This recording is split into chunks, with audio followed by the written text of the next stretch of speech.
여호와를 경외하는 자는 복을 얻으리로다 라는 제목을 가지고 오늘 신년 주일 예배를 드리려고 합니다. 2017년에는 모든 것이 형통한 가정들이 되기를 원합니다.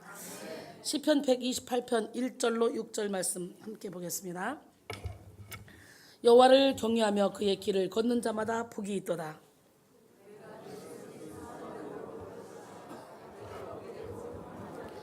내 집 안방에 있는 내 아내는 결실한 포도나무 같으며 내 식탁에 둘러앉은 자식들은 어린 감람나무 같으리로다.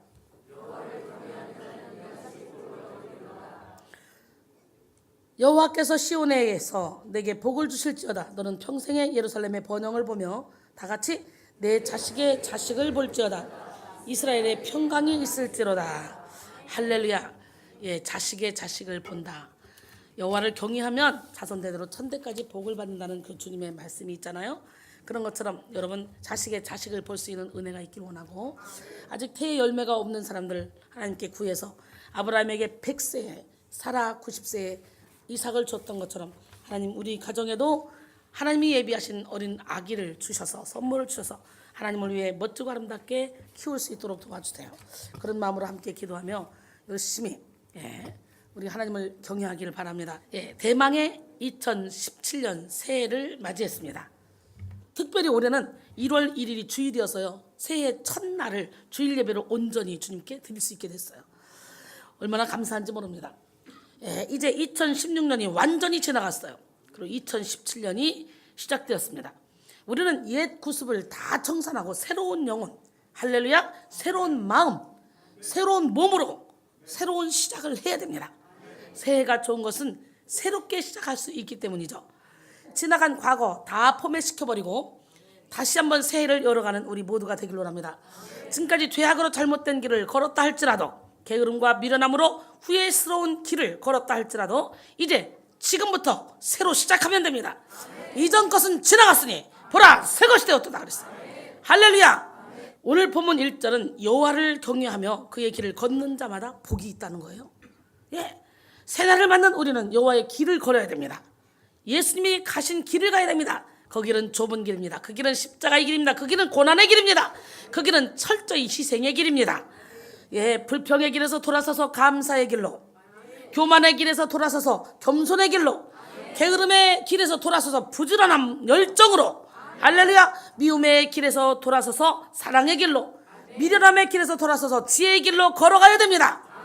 무지의 길에서 돌아서서 여호와를 아는 지식으로 가득 채워 가는 그런 길로 걸어가야 됩니다. 오직 예수의 길로, 여호와의 길로 걸어감으로 복을 얻는 우리 모두가 되기를 주님의 이름으로 축원합니다. 그래서 하나님을 경외함으로 얻는 형통의 축복을 우리 모두가 받기를 소원합니다. 동양인의 복의 개념은요, 한자를 풀이하면 그 뜻이 잘 나타나 있습니다. 곧 복복자를 보니까 옷의, 거기다가 한일, 그 다음에 입구, 그리고 밭전이 합쳐진 거예요. 그건 뭐냐? 이는 복을 받는 것은 옷을 잘 입고 등 따시고 입에 풀칠할 전답이 있으면 족하다는 뜻이에요. 이 복자가. 그러니까 세상 사람들은 어떻게 해요? 등 따시고 잘 먹고 배부르고 누울 곳 있으면 끝나는 거잖아요. 오늘 본문인 시편 128편에는요 복이라는 단어가 4번씩이나 나와요. 시편 중에서 복이라는 단어가 가장 많이 나오는 곳이 바로 오늘 본문이라고 볼 수 있습니다. 복은 하나님이 우리에게 주시고자 하는 행복하고 아름다운 상태를 말합니다. 하나님은 우리에게 복을 주시기를 원하시고 우리가 행복하고 아름답게 살기를 원하십니다. 그래서 모세를 통해 아론에게 그렇게 지시하죠.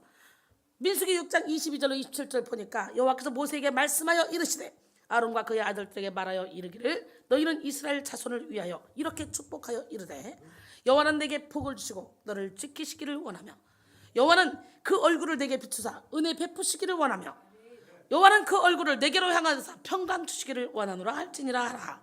그들은 이같이 내 이름으로 이스라엘 자손에게 축복할지니 내가 그들에게 복을 주리라. 오늘 이 시간에 우리 하나님은 저에게 여러분의 복을 빌어주라고 말씀하신 줄 믿습니다. 여호와는 내게 복을 주시고 너를 지키시기를 원하시며 여호와는 그 얼굴을 내게로 비추사 은혜 베푸시기를 원하시며 여호와는 그 얼굴을 내게로 향하여서 평강 주시기를 원하노라. 나는 오늘 시간에 여러분 모두가 보호의 축복, 은혜의 축복, 평강의 축복을 받기를 주님의 이름으로 축원합니다. 여호와는 너에게 복을 주시기를 원하며 너를 지키시기를 원하시며 여호와는 그 얼굴을 내게 향하여 드사 은혜와 평강 주시길 원하노라. 너를 보배롭고 존귀하게 여기시는 하나님이 내 삶 속에서 이 약속을 신실하게 이루시리. 땅에 기름진 것으로 하늘에 신령한 것으로 너를 복주시고 지키실 하나님이 너의 영혼 잘 되도록 은혜 베푸시며 평강으로 인도하시리. 여러분에게 보호의 축복, 은혜의 축복, 평강의 축복이 임하기를 바랍니다. 예수님도 산상 설교를 시작하시면서 먼저 팔복에 대해서 말씀하셨죠. 마태복음 5장 1절로 10절까지 보니까 예수께서 무리를 보시고 산에 올라가 앉으시니 제자들이 나온지라 입을 열어 가르쳐 이르시되 심령이 가난한 자는 복이 있나니 천국이 그들의 것이며 애통하는 자는 복이 있나니 그들이 위로를 받을 것이요. 오늘 이 복을 다 받으셔야 돼요. 아멘으로 화답해서 온유한 자는 복이 있나니 그들이 땅을 기업으로 받을 것이요. 의에 줄이고 목마른 자들은 복이 있나니 그들이 배부를 것이요. 긍휼히 여긴 자는 복이 있나니 그들이 긍휼히 여김을 받을 것이요. 마음이 청결한 자는 복이 있나니 그들이 하나님을 볼 것이요. 화평케 하는 자는 복이 있나니 그들이 하나님의 아들이라 일컬음을 받을 것이요. 의에 줄이고 목마른 자는 복이 있나니 천국이 그들의 것입니다. 할렐루야. 난 여러분 모두가 다 천국의 축복을 누리길 원합니다. 위로를 받으시고 땅을 기업으로 얻으시고 배부를 것이고 할렐루야. 긍휼히 여김을 받을 것이고 그리고 하나님을 볼 것이며 하나님의 아들이라 일컬음을 받을 것이며 천국이 우리의 것이 되어야 될 줄로 믿습니다. 예수님은 진정한 복이 무엇인지 주님의 제자로 사는 삶은 무슨 삶인지 우리 하나님은 이 팔복 속에 가르쳐줘요. 이렇게 살아라. 심령이 가난하게 살아라. 의에 줄이고 목마른 자가 되어라. 계속적으로 마음이 청결한 자가 되어라. 할렐루야. 의를 위해 박해받는 자가 되라. 그러면 박해받는 그것이 바로 너의 마음속에 천국을 이루어질 것이다. 할렐루야. 이렇게 가르쳐 주십니다. 그렇기 때문에 예수님의 제자로 사는 삶은 괴로운 삶, 슬픈 삶이 아니라 복 있는 삶이에요. 주님을 따르는 삶은 이전에 알지 못하던 그런 새로운 가능성을 보는 삶이요, 차원이 다른 복을 누리는 삶입니다. 주님이 주는 복은 영혼의 복, 내적인 복이에요. 우리는 자꾸 눈에 보이는 복을 쫓아가지만 진짜 복은 내 내면이 건강해지는 것이고 우리의 가족이 다 구원받는 복입니다. 복은 인간적인 노력으로 주어지는 것이 아닙니다. 복은 온전히 하나님으로부터 말미암는 것으로서 믿음의 길을 가고 있는 사람들에게 하나님이 채워주시는 것입니다. 내 영혼이 잘된 같이 내가 범사에 잘되고 강건하기를 내가 간구하노라. 우리 모두가 다 영혼이 잘된 같이 범사에 잘되고 강건한 축복을 받기를 원합니다. 복 있는 사람의 인생은 역경과 환난이 없는 인생이 아니에요. 예수 안에 있으면, 너희가 그리스도 안에 있으면 환난을 당하나 기뻐하고 즐거워라. 왜? 환난은 인내를, 인내는 연단을, 연단은 소망을 이루는 줄 너희가 알미라. 로마서 5장 3절로 4절 말씀이죠. 그렇기 때문에 어떤 어려움도 이겨낼 수 있는 그 능력이 바로 복 있는 삶입니다. 그래서 복 있는 사람은 환경에 지배받지 않는 충만함과 만족함을 느낍니다. 진짜 복 있는 사람은 어떤 사람인 줄 알아요? 진짜 능력 있는 성도는 천국 가는 그날까지 믿음을 지키는 성도요, 영적인 권세 있는 성도요, 어떤 장애물도 뚫고 갈 수 있는 성도입니다. 나는 우리 백성이들이 모두가 다 진짜 복 있는 성도가 돼서 할렐루야, 어떤 어려움도 다 뚫고 가는 기적의 역사를 체험하기를 바랍니다. 오늘 본문은 하나님을 경외하는 자의 형통함에 대해서 노래함으로 하나님이 주시는 복을 설명하고 있는 시입니다. 시인은 개인이나 가정이 화목하고 행복해지는 그 비결이 바로 여호와를 경외하는 것이라는 거예요. 예, 본문뿐만 아니라 모든 성경이 이구동성으로 말하는 것이 뭐냐? 하나님을 경외하는 자의 형통입니다. 주님이 주는 형통은 영적인 것뿐만 아니라 육신적인 것까지도 포함하는 전인적인 형통입니다. 난 여러분 모두가 다 전인적인 형통함의 축복을 받기를 원합니다. 출애굽기 23장 25절 26절 내 하나님 여호와를 섬기라. 그리하면 여호와가 너희의 양식과 물에 복을 내리고 너희 중에서 병을 제하리니 내 나라에 낙태하는 자가 없고 임신하지 못하는 자가 없을 것이라. 내가 너희의 날수를 채우리라 그랬어요. 우리는 형통의 복을 받되 하나님을 경외함으로 형통의 복을 받아야 돼요. 어떤 사람은 돈에 미쳐서 돈 버는 일에 생명을 걸고, 어떤 사람은요 명예에 미쳐서 수단과 방법을 가리지 않고 명예를 얻으려고 합니다. 어떤 사람은 음란에 미쳐서 그냥 이 남자 저 남자 이 여자 저 여자 그냥 헐떡거리는 사람, 만족을 누리지 못하는 그런 사람들도 있습니다. 웃지 말고 마음속으로 하는 것도 다 그것도 음란이니까. 웃는 사람이 수상해. 예, 마음속으로 만족하지 못해서 그냥 헛떡거리는 사람들, 오늘 하나님께로 다 사랑을 옮겨놓기를 원합니다. 또 어떤 사람은 미모에 미쳐서요 그냥 무서운 성형수술도 맞지 않고 막 감행하려고 합니다. 여러분, 참으로 어이없는 그런 일에 모든 것을 투자하는 사람들이 정말 많습니다. 전도서를 기록한 솔로몬은 전무후무한 지혜와 재물, 인기를 누렸던 사람이에요. 예, 그런데 말년에 이렇게 고백하죠. 전도자가 이르되 헛되고 헛되며 헛되고 헛되니 모든 것이 헛되도다. 해 아래서 수고하는 모든 수고가 사람에게 무엇이 유익한가. 전도서 1장 2절로 3절 말씀입니다. 전도서 2장 11절에 보니까 그 후에 내가 생각해본 즉 내 손으로 한 모든 일과 내가 수고한 모든 것이 다 헛되어 바람을 잡는 것이며 해 아래서 무익한 것이로다 그랬어요.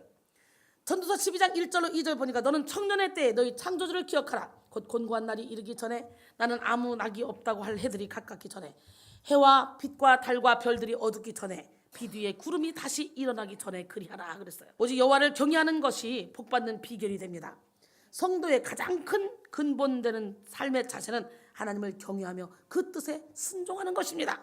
이는 모든 일에 하나님의 주권을 인정하며 성실하게 주어진 일에 힘을 다하는 것이죠. 그럴 때 참다운 복을 누릴 수 있습니다. 여호와를 경외한다는 말은 두려워한다는 뜻을 가지고 있죠. 여호와 하나님께서 존귀하시고 위엄 있으신 전지전능하신 하나님이기 때문에 오직 하나님만을 경외하며 두려워하며 사는 것입니다. 하나님께서는 인간과 전혀 다른 존재이기 때문에 하나님을 두려워하는 거죠.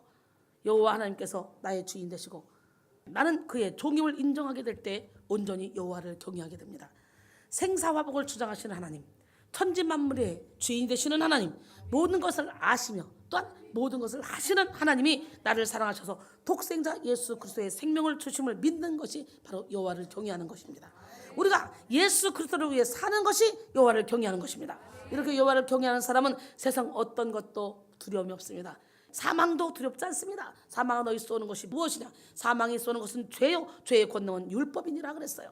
그러나 우리가 예수를 믿음으로 죄의 문제 해결 받았기 때문에 우리는 죽음도 두렵지가 않습니다. 왜? 우리는 영혼 불멸, 우리는 육신의 장막들만 벗을 뿐 우리의 영혼은 영원한 천국으로 가기 때문에. 할렐루야. 예, 구약시대에 하나님을 두려워하는 그런 감정이 아주 강했죠. 그래서 하나님을 만나면, 죄 중에 하나님을 만나면 누구나 죽는다는 그런 생각을 했습니다. 그래서 하나님의 이름을 함부로 부를 수도 없다고 생각했어요. 그런데 신약시대에 우리는요 예수 그리스도로 말미암아 하나님을 아빠 아버지로 부르게 돼 있어요. 보잘것없는 내 머리털까지 다 세시면서 나를 보호하시고 나를 사랑하시는 아버지 하나님, 그 하나님을 우리가 마음껏 우리 마음에 모시게 되었다는 거죠. 할렐루야. 오직 하나님 한 분만을 경외하며 사랑하는 우리 모두가 되셔서 형통의 축복을 받는 2017년이 되기를 원합니다. 할렐루야. 하나님을 경외함으로 하나님과의 친밀한 관계를 누립시다.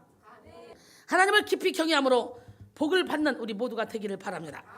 여호와를 경외하는 자에게 주시는 복이 뭐냐? 먼저 손이 수고한 대로 먹는 복이에요. 미국의 어느 부자가 명문대학을 방문했습니다. 수업이 끝난 후에 찾아갔기 때문에 학생들은 만나보지 못하고 어느 노인이 계속적으로 잔디를 깎고 있는 것만 봤습니다. 잔디가 너무도 아름답게 손질되어서 물었습니다. 어떻게 이렇게 아름다운 잔디를 가꿀 수 있습니까? 노인은 일손을 멈추고 대답합니다. 예, 날마다 풀을 깎고 물을 주면 이렇게 됩니다. 아니요, 그래도 이렇게 잘 기르는 방법이 있잖아요. 말씀해 주세요. 그러자 노인이 또 말합니다. 300년 동안 이런 일을 반복한 결과 우리 학교의 잔디는 이렇게 아름답게 자랄 수 있었습니다 라고 대답했어요. 그런데 미국의 부자가 놀란 것은 그 잔디 깎는 그 노인이 바로 그 대학의 총장이었다는 사실이에요.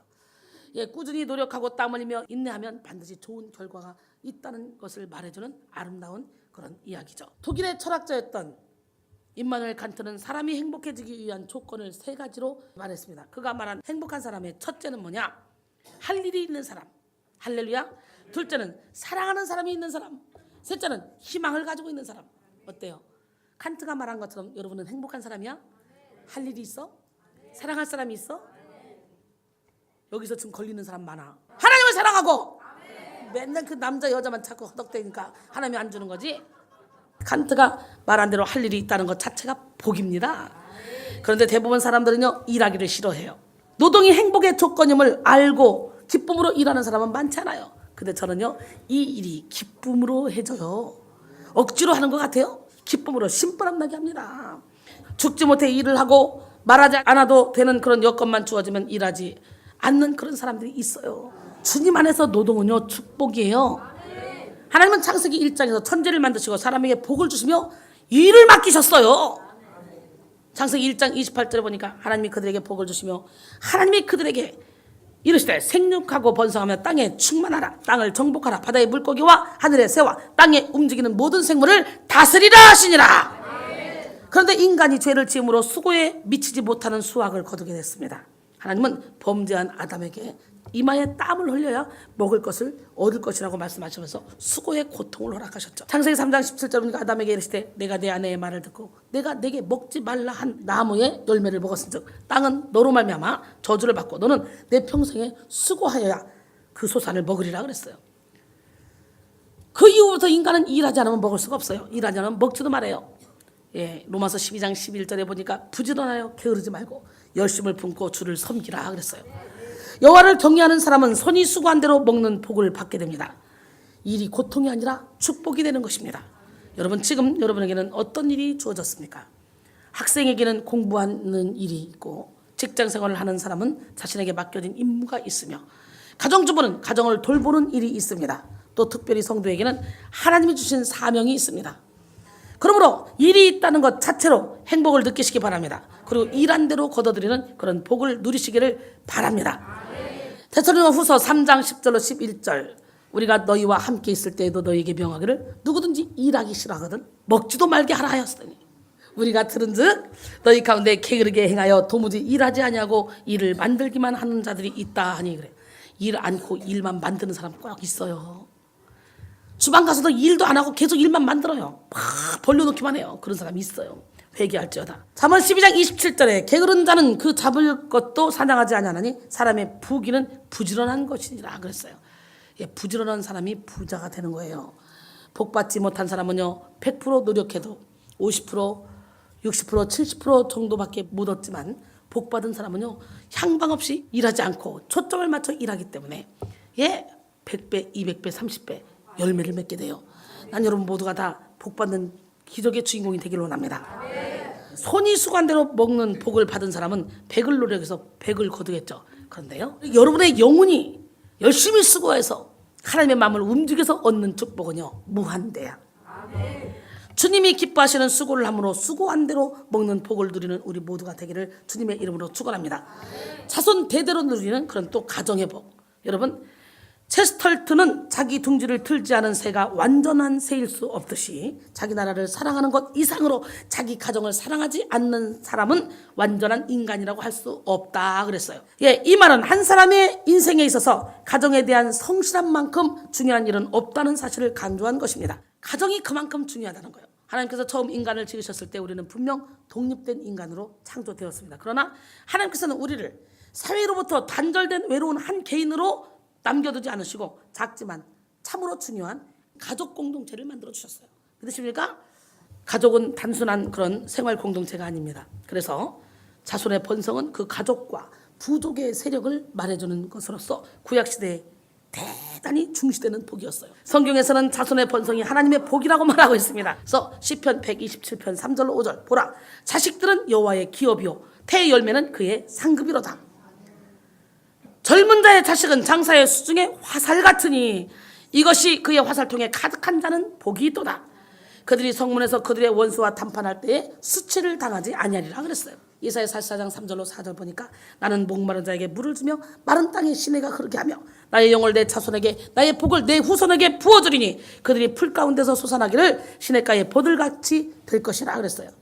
창세기 12장 2절에 내가 너로 큰 민족을 이루고 내게 복을 주어 내 이름을 창대케 하며 너는 복이 될지라. 아브라함이 받은 복 중에 하나는 바로 자손의 번성의 복이죠. 하나님께서는 아브라함에게 자손의 번성을 약속하셨습니다. 시냇가의 모래처럼 하늘의 별처럼 많은 자손을 주시겠다 그랬어요. 결국은 이삭을 통해 이렇게 자식을 펼쳐서 우리가 이렇게 멋지고 아름다운 삶을 살고 있지 않습니까? 예, 또한 구약 시대는 가족과 부족의 형통이 매우 중요시되는 그런 시대였기 때문에 가족이 복을 받고 자손들이 번창하는 것은 하나님의 복을 받은 것으로 인식되었습니다. 시편 128편 3절 오늘 본문 내 집 안방에 있는 내 아내는 결실한 포도나무 같으며 내 식탁에 둘러앉은 자식들은 어린 감람나무 같으리로다. 시편 128편 6절에 보니까 오늘 본문 6절 내 자식의 자식을 볼지어다 이스라엘에게 평강이 있을지어다 그랬어요. 하나님을 경외하는 사람은 자손 대대로 누리는 가정의 복을 받습니다. 현숙한 아내를 얻고 건강하며 아름다운 자녀를 양육하는 복을 받습니다. 또 자식의 자식을 보는 장수의 복을 받습니다. 이러한 복은 세상의 어떤 재력이나 권력으로도 살 수 없는 그런 복이죠. 오직 천지를 창조하신 만유의 주 예수 그리스도로 말미암아 주어지는 복이죠. 가정과 자손의 행복은 하나님의 손에 달려 있습니다. 아멘. 출애굽기 20장 5절로 6절 보니까 그것들에게 절하지 말며 그것들이 뭐예요? 우상. 그것들을 섬기지 말라. 나 내 하나님 여호와는 질투하는 하나님인즉 나를 미워하는 자의 죄를 갚되 아버지로부터 아들에게로 3, 4대까지 이르게 하거니와 나를 사랑하고 내 계명을 지키는 자에게는 1000대까지 은혜를 베푸시느니라. 할렐루야. 고대 메소포타미아 지역 여기서는요 포도나무는 생명의 풀이라는 의미를 갖고 있어요. 수메르 지역에서 생명을 나타내는 문자는 원래 포도잎 모양을 하고 있다고 합니다. 포도나무는 신선한 과실을 제공하는 것은 물론 그것으로 포도주를 만들 수 있는 유용한 자원이죠.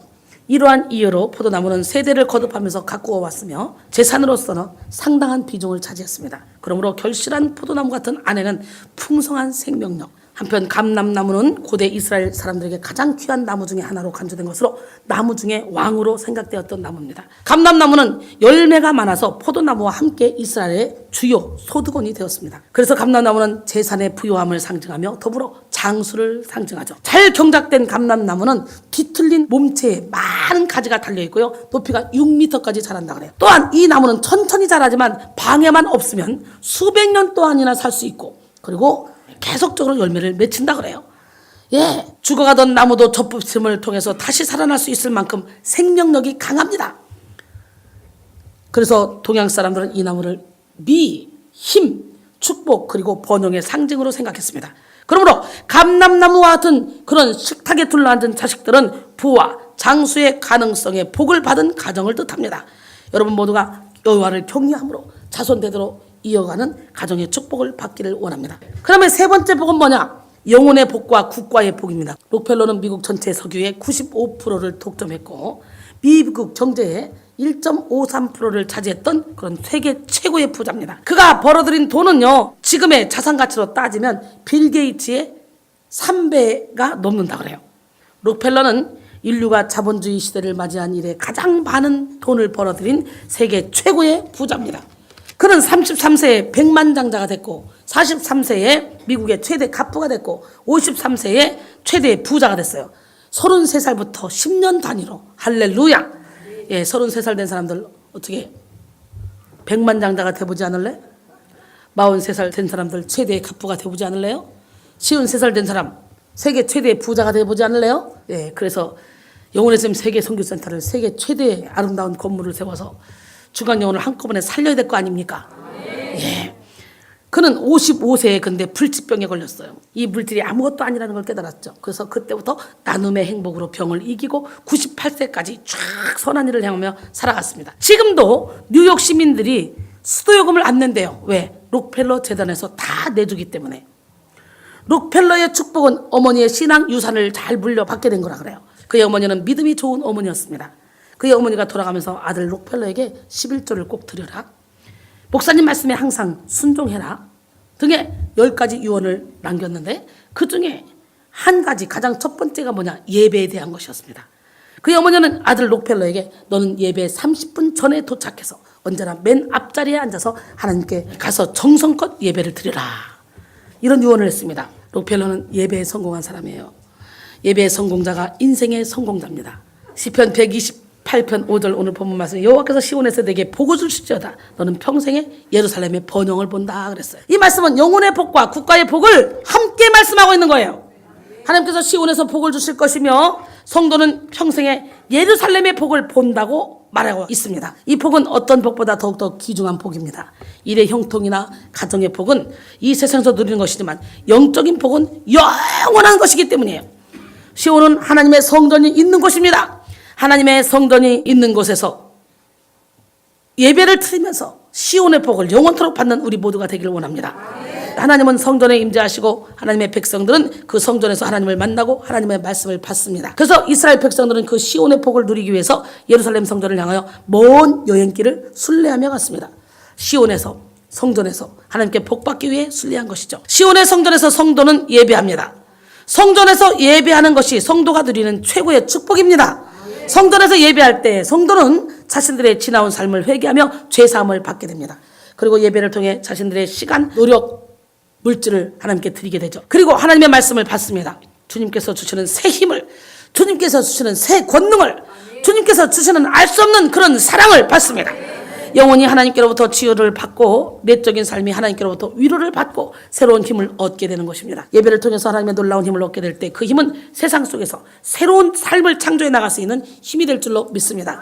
그러므로 시온의 복은 어디서 흘러? 성전에서 예배 드림으로써 얻는 복이에요.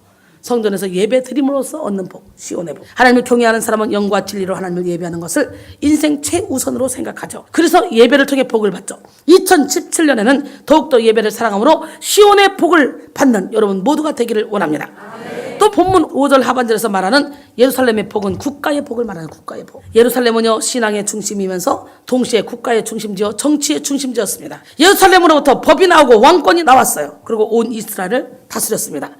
적의 침략으로부터 최후의 보루가 되는 곳이 예루살렘이었어요. 그러나 예루살렘이 건재하면 온 국가가 건재한 것이요, 예루살렘이 정복되면 온 국가가 망하는 것이었기 때문에 예루살렘의 복을 받는다는 거, 이것은 엄청난 축복이죠. 이렇게 예루살렘이 나라의 중심지가 됐습니다. 그러므로 예루살렘의 번영을 본다는 것은 국가의 안전과 발전을 의미하는 거죠. 여호와를 경외하는 사람으로 말미암아 그 사람이 속한 국가가 번영하게 된다는 거예요. 예, 오늘 우리 백성교회 성도들을 통해 대한민국이 이런 번영의 복을 받게 될 줄 믿습니다. 의인 한 사람이 없어서 예루살렘이 망하고 의인 10사람이 없어서 소돔과 고모라가 망했던 것처럼 되면 안 되겠죠. 우리가 여호와를 경외함으로, 백성인들이 여호와를 경외함으로 우리나라가 다시 한번 복을 받는 나라가 될 줄 믿습니다. 우리 한 사람 한 사람이 여호와를 경외함으로 대한민국이 풍성한 복을 누리기를 바랍니다. 사실 2016년 한 해 동안 대한민국은 정치, 경제, 문화, 사회 등 모든 면에서 위태로운 그런 사건, 사고들을 직면해야 했습니다. 2017년은 여호와를 경외함으로 대한민국이 복을 받아 정치가 정의롭게 구현되고 경제는 안정되며 날마다 구원받는 성도의 수가 늘어나는 역사가 일어나기를 바랍니다. 한국교회와 목회자들이 복을 받아 더욱더 예수 그리스도만 높이며 성령의 인도함을 받아 부흥의 역사를 이루기를 바랍니다. 사랑하는 성도 여러분, 여호와를 경외하며 그의 길을 걷는다는 복을 얻습니다. 복 받기를 원하십니까? 하나님께서 주시는 복이 필요하십니까? 하나님을 경외하시기 바랍니다. 하나님을 경외함으로 수고한 대로 먹는 복, 또 수고한 것 이상으로 먹는 복, 자손대대로 이어지는 가정의 축복, 영혼의 복과 국가의 복을 다 받는 우리 모두가 되기를 주님의 이름으로 축원합니다.